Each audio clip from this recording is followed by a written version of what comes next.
فاسألوا أهل الذكر إن كنتم لا تعلمون. السلام علیکم ورحمۃ اللہ وبرکاتہ. ایک سوال یہ ہے کہ تصوف کی کیا حقیقت ہے؟ کیا اس کو اختیار کرنا جائز ہے؟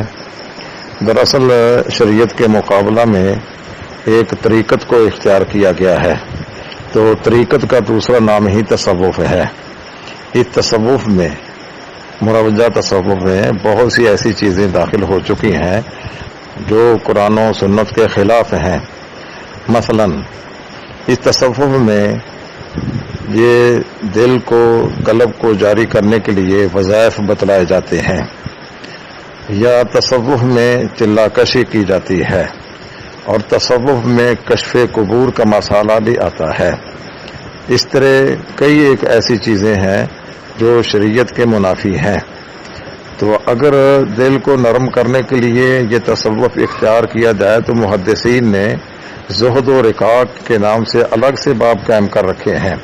امام بخاری کی کتاب الرقاق ہے، عبداللہ ابن مبارک کی کتاب الزہد ہے، اس طرح دیگر ائمہ کرام نے اس سلسلہ میں اپنی تصانیف رکھی ہیں.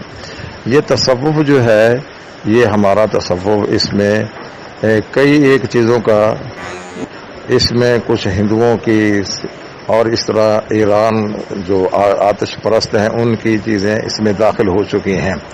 تو ہم اس تصوف کو درست نہیں سمجھتے ہیں.